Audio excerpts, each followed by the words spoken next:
Le Seigneur Jésus-Christ vint sur la terre comme une petite pierre. Il ne vint pas avec la pompe d'un roi terrestre. Il vint comme un homme, et pourtant sans péché. Même aujourd'hui, ses disciples sont peu nombreux, mais il établit son royaume à travers eux. Ceux qui ont reçu la parole de Dieu, bien qu'ils soient très simples, n'auront aucune crainte, mais leur cœur sera rempli d'une paix et d'une joie parfaite. Ils peuvent voir par la foi le royaume de Dieu établi. Leurs yeux sont sur le royaume. C'est le secret de leur paix et de leur joie. L'or parle de la gloire de ce monde, l'argent parle de la richesse terrestre. Les reins parlent de la sagesse mondaine et le fer de la puissance humaine. Nous trouvons ces quatre choses dans tout cœur humain. L'amour pour la gloire, la richesse, la sagesse et la puissance terrestre.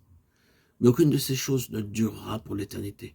Un jour, elles seront complètement détruites. Si vous désirez être un vainqueur dans le royaume de Dieu, tout amour pour la gloire, la richesse, la sagesse et la puissance terrestre doit disparaître. Alors tous verront Christ. La pierre détachée sans le secours de personne s'expanser, se développer en vous. Vous désirerez que la vie de Christ vous remplisse et que vos yeux soient constamment dirigés sur les choses éternelles. Vous désirez alors que votre travail produise des résultats éternels. Le roi Nebuchadnezzar reconnut que le Dieu de Daniel est le Dieu des dieux et le Seigneur des rois. Daniel 3, 47.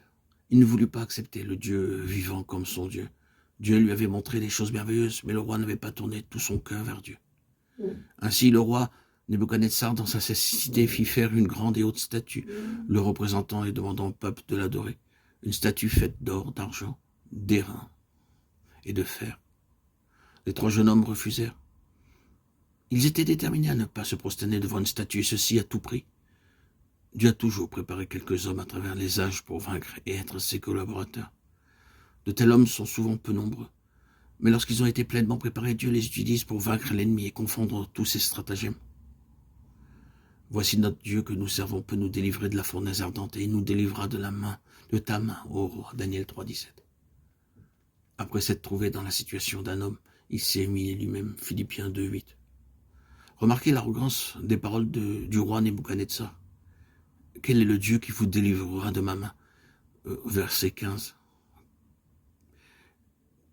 Quelles étaient sa folie et sa cécité? Les trois jeunes hommes demeurèrent calmes, malgré la menace de les jeter dans la fournaise ardente. Voyez la sagesse de leur réponse. Ils dirent, « Oh, Nebuchadnezzar, il n'est pas besoin de te répondre à ce sujet. » Les menaces du roi ne purent pas ébranler la foi des jeunes hommes. Ils savaient que leur Dieu était le Dieu vivant et qu'il était tout-puissant, plus que le diable ou même que le roi qui était devant eux.